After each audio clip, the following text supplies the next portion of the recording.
forgot the plastic bag. So as a kid, like, kindergarten. Yeah, like kindergarten. I started drawing. I was a big drawer. This is when you hear the Virginia. So decent, because I'm not going to say I was amazing. In fact, that they wanted to send me to like this school to like do art. Yeah. When I was like 5. Mm-hmm. Like your parents or? Yeah, but like I was offered an invitation. Oh, really? But I never actually went. Why not? I don't remember. It was a money thing. Probably. It wasn't like scholarship. It was like, you're invited to do this, but do you have the money? Yeah. Yeah. So early on, I was super into drawing. Very big into it. I love doing it, and I generally would draw from like photographs or like looking at something. They were pretty good. So I was really big into that for a little while. I took a few. I think I shot one disposable when I lived in Virginia, which was weird. Like right before I moved here, like probably a year before, I shot one disposable. So that's like my first film photos. Yeah. And then I shot like 2 Polaroids, like 2 packs. So like 16 photos. That's pretty much it. I mean, there's more, but like that's what I did. You've always had that creative drive. Yeah, I just didn't know how to channel it in a way that was more meaningful to me. When I discovered shooting on the street, that's when I discovered something that was meaningful to me and something I wanted to always do.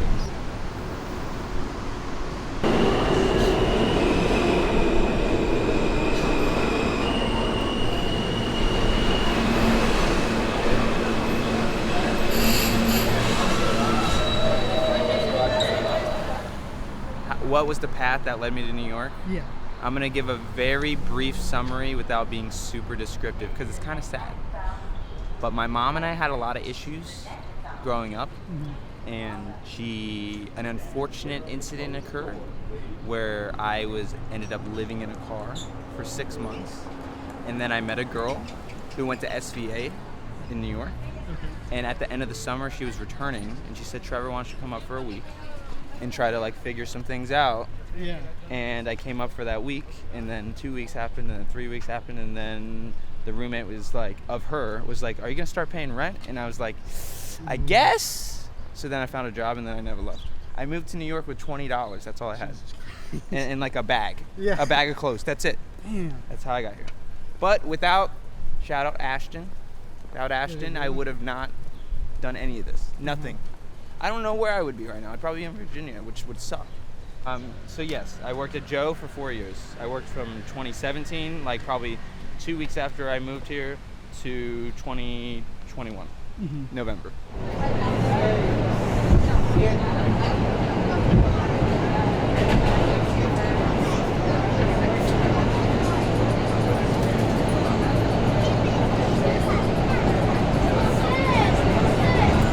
And one of your coworkers showed you Daniel Arnold. My friend showed me Daniel's work in October of 2017. Yeah, I didn't really try to go out shooting until November. And then I met Daniel, and I remember the date only because it's like on the photo of us. And it was November 18th. So I met him like right as soon as I started. Yeah. Because I was shooting with my friend Victor Lorente.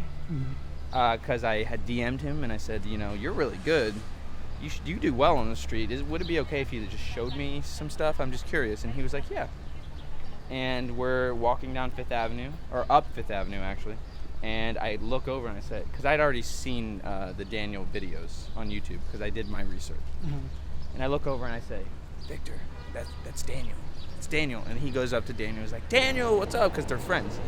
And then he's like, "This is Trevor," and he's like, "Oh, nice to meet you," and we just exchanged a few words. It was only like a 2-minute thing. And then I think he followed me then, or he followed me like a week later, because I saw him literally 1 week later with my girlfriend at the time, and he gave me a big hug. He just walked up and gave me a hug. Yeah. Like I didn't even know him. And then I kept putting out photos, and then he started to take notice, and then I don't know, we would go to the same events, and like we would talk, and like I DM him and we would chat, and like eventually he asked me if I could watch his cat, so I stayed at his house plenty of times, and like I don't know. He's always been like a big bro after we got to know each other. So like, how did Oh, okay. you get into getting assignments from the New York Times and? Well, I will say that without Daniel, again, he put in a good word. So they took notice. And they started to follow me on Instagram, started seeing the work. And I post a lot because I don't care. I don't care. And then eventually I said, fuck it. I said, I'm just going to DM them. So I DM'd one of the editors. I'm not going to say their name, but I DM'd them. And I was like, hey, I'm Trevor. I would love to work with you sometime. And she was like, Trevor, nice to meet you. Just send me an email. We'll work together. And I sent her an email, and I think a week later, we had a Zoom chat with another editor. So I was talking to two. And they were like, so we have this project for you. It's a Halloween mask. It's going to be like 4 different photographers, but we like your style, and we want you to just shoot it how you want to do it. Shoot it on film. We don't care. And I shot that one, and I did pretty damn well for my first one. That was also interesting to me because it was, I was staging them. I was trying to take street photos, but I was staging the photos because obviously, I told him to walk around with the mask, but still, like, it's just weird. So I was like, oh, Chris, like, put the mask on here, I'll take the photo. Put it on here, I'll take the like, it was kind of chill. It's Michael Myers in a trench coat with the meat behind him, and he has a Leica, because that was my best friend. Yeah. And then, not even a week later, they asked me to do another one, which was called street art. So what do you think when you think of street art? Graffiti. Yes. Yeah. Or whatever. Installations, art. No, it didn't mean that. It meant anything. It meant anything that I thought was art. So basically, for 2 days, I dicked around and took photos of graffiti, not knowing. I emailed them. I was like, I don't know about this. I was like, this isn't really working. And they were like, oh, it's because you're taking photos of graffiti. They were like, no. They were like, take photos like you take photos. Just take street. And I was like, what the fuck? Yeah, why didn't you tell me? That would have been good. So anyway, so then I shot that one for like a week. Yeah. And I did pretty good on that one. And then I had one other one. So I've only done 3. And I haven't done it in a long time. I fucked the last one up, so I'm not going to talk about it. They still used it, but I did not do a good job. I fucked up, but it's okay. Mm-hmm. And they did ask me again, but like a while later, and I missed the email, so they gave it to someone else. Oh, damn. Walkie-talkie time! Did you see that at the beginning? Yeah. The clap and everything. See, that's when it's the persona. Uh-huh. That's not how I am. See, this is gonna be weird because this is gonna be a very strange contrast to like the walkie-talkie. Because I'm not acting.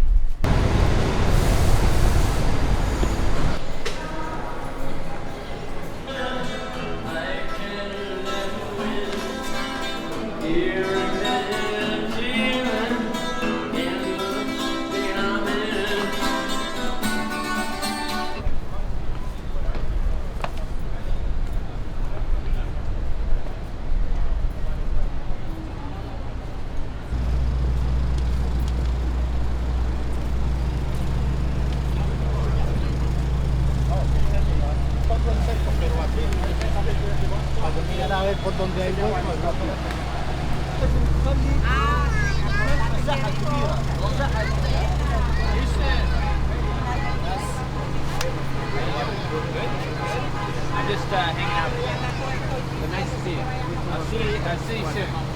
Have a good day. ¿Quieres comer?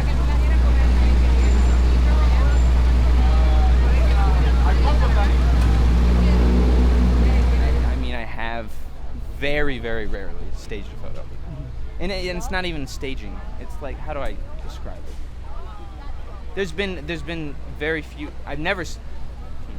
This is a strange subject. Staging a photo, basically, I have seen something really good before, and I approached the subject and I said, "May I take a photo of what you were doing or how you were?" And then I took the photo, and because they said yes. Is that staging? I guess, but I thought in that scenario it was better to ask. So I still took the same photo basically that would have been if I just took it. So I don't really see that as staging. I just had a conversation. Yeah. There's been a very, very few instances where I've had an object and I was like, you know what, this object would look good with whatever other object is right here. Like it's a weird juxtaposition or whatever. I'll use the bullshit terms that everyone uses, candid. You know, I see someone doing something naturally or candidly and I take the photo. That's how I perceive things, because I'll steal Daniel's quote. He's like, if you don't take it then, if you ask permission, they change. So they're not going to be natural like they were 5 seconds ago. They're going to tense up because, you know, they're having their photo taken. They don't know that they're having their photo taken. You're going to capture it naturally. There's a lot of ethics behind it. Is it good? Is it bad? I don't think there's anything wrong with it, because I'm not trying to hurt anyone. Daniel's not trying to hurt anyone. We're not trying to hurt you.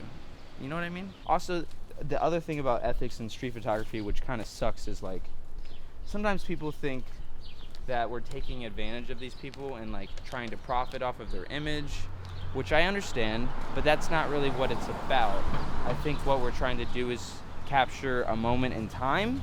I don't think there's an issue shooting homeless people in general, but I think the issue lies in like, oh, I'm gonna sell a print out of this, because then, I mean, you gotta make money, but also it's like, that seems kind of exploitive.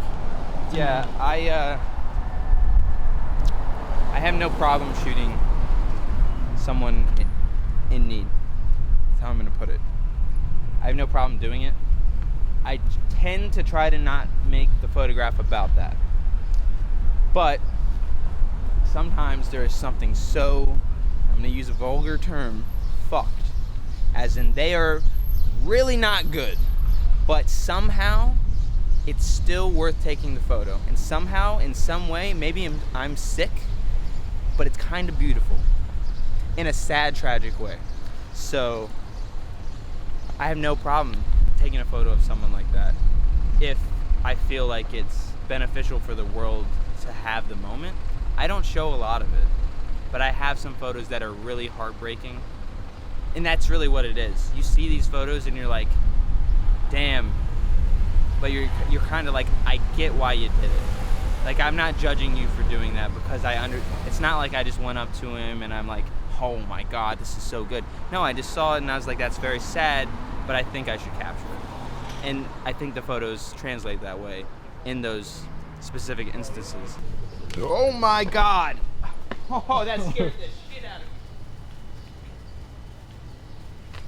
me. No, that scared the shit out of me. It was right next to me. I'm gonna go take a photo of it, but damn.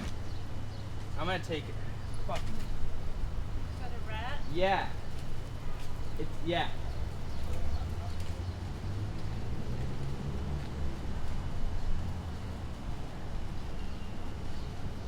Alright. It's not bad. I guess. Mind if I like sit here for a second? Yeah. I mean, whatever's. The light's probably good, and I just want to sit for a second. Yeah, no, for sure. Okay. Do you remember what we were talking about? Early on. So, shout out to New York City Street Photography Collective. It is and was a very integral part of the community. And without them, I would not be friends with the people I'm friends with today. And I wouldn't be the person I am today. So, yes. Very beneficial, very great. When I was interested in being a member, they weren't interested in me being a member. And when they were interested in me being a member, I wasn't interested. So, bad timing, maybe. But it's okay. I'm still friends with George. George is the founder. He runs Contact Photo Gallery. Photo Lab, my bad. It's a gallery too. He's a great guy, very good for the community. But no, Sarah was part of it. I was not, and I never was. But people always thought I was because I was always around. That's your answer. There you go.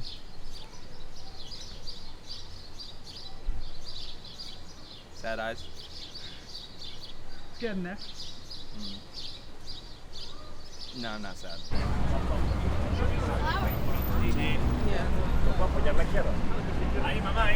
2 for $5. Let's just go talk to them.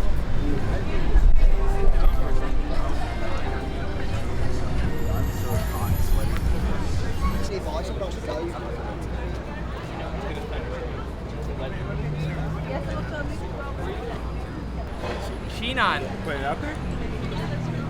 I don't. Yeah. No, people know already. Is, I guess, photography the thing that really motivates you and like you think about and like you research and Yes. Photography, yes. Motivates me. I think now, though, there's other things that are motivating me. I shoot a lot with my friends. What motivates me is to spend time with people I care about, and it just so happens that these people also care about or enjoy taking photos just like I do. Same thing with Chris and Daniel and a lot of people I can name. What motivates me is to spend time with people I love. I view these people as like my family. It sucks, but I didn't have a great family growing up, so this is like my chosen family, the ones that I found. And I think what is most meaningful to me is spending time with them. But I'm also taking photos for myself, and I'm also taking photos of them. I'm just documenting everything I see, and all the work is merged together. I think a photo that I take of Daniel, Arnold, or Cameron is just as good as a photo that I take on the street, because it's the same thing. That's why I said photographer for life. They're all the same. The photos of my mom are some of the most meaningful photos to me. But it's not the most meaningful photos to other people. They like my street stuff. It's all the same. do you have any other creative outlets? Do you read, go to museums, film? What do I do? Yes, read. I was big into reading in middle school and high school. I don't read a lot anymore. I love paintings. Huge fan of paintings. You'll never guess who my favorite artist is. My favorite painter. Hopper, No. Rothko. No. I love them both, but no. No, he's not very, he's known, but he's underrated. He's not very known. I'll say he was the apprentice of Gustav Klimt. No idea. Egon Schiele. I don't go to movies often. I love doing it, but again, I hate money, and they're expensive. But they're a great time. I just went to the Alamo Drafthouse in Financial District and saw the new Wes Anderson movie. What do you think? Amazing. Did you see it? No, not yet. Oh. Like one of the main characters is a war photographer, and he takes a photo of someone, and she goes, "Did you just take my picture?" And he goes, "Uh-huh." And she's like, "Why'd you do that?" He's like, "I'm a photographer." It's catered towards people like that. I was growing up. One of my first passions was I was a retro video game collector of like original Nintendo, Super Nintendo, and 64. I love video games. I play Tetris a lot. Tetris to keep my mind working. I love comedy. I love Eric Andre. I love Tim Robinson. Who else? Have you ever heard of The Whitest Kids You Know? Yeah. Love The Whitest Kids You Know. I started watching that when I was in 7th grade. Like I love comedy. Would you say you're politically motivated at all? I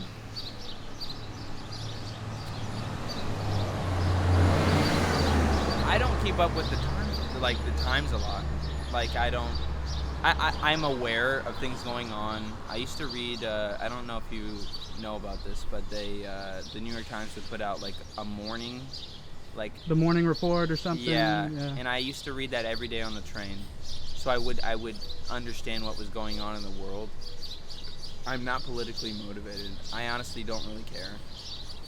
I'm just living my life, and I'm just photographing what I see. The politics are the politics.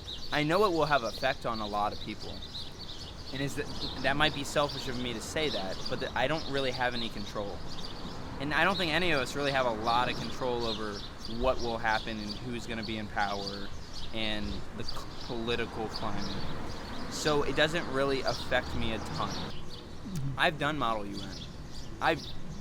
I've done this shit. Like I understand it, but I just don't really focus on it because I'm thinking about like when I see a small moment that lasts half a second or a second, like that's cool to me.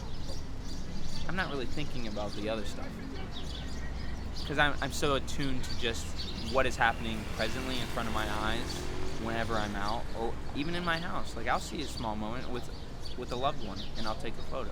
Like, that's what I'm thinking about. I'm not really worried about the greater picture, because there's plenty of other people that are.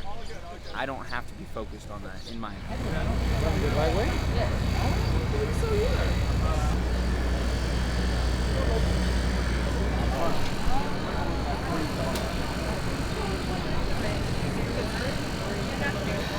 I want to get out of the crowd.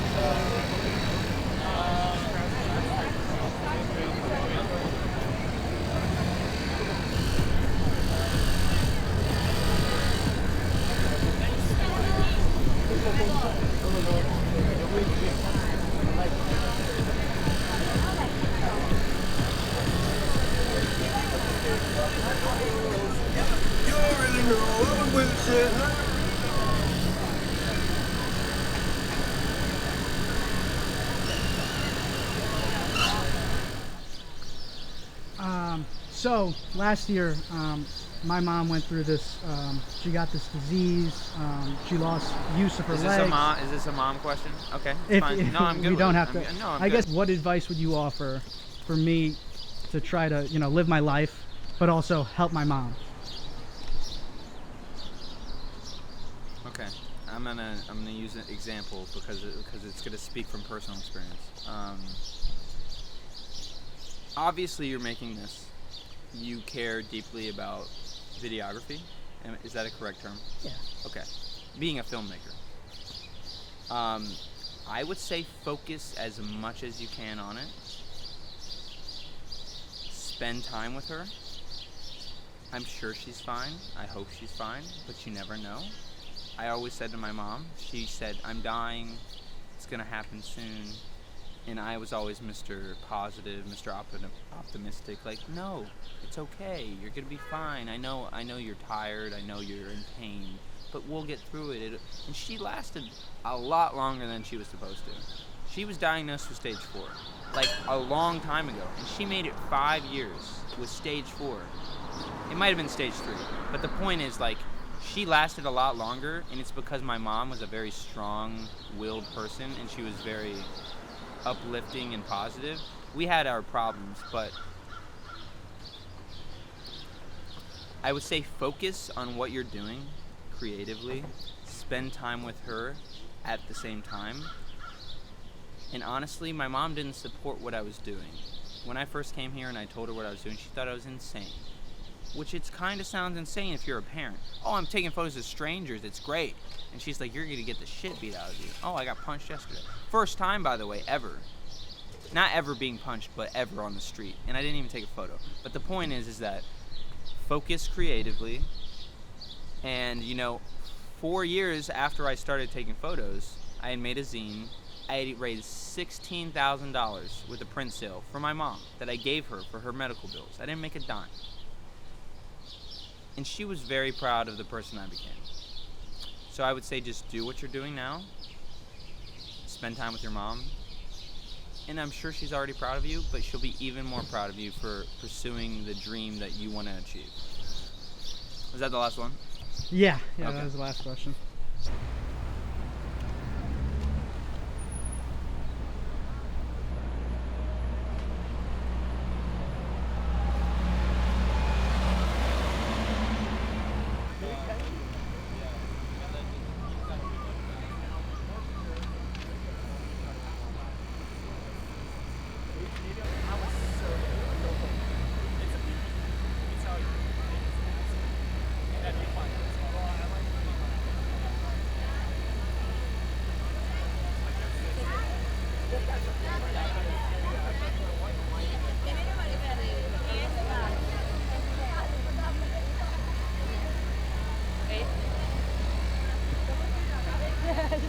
Gracias.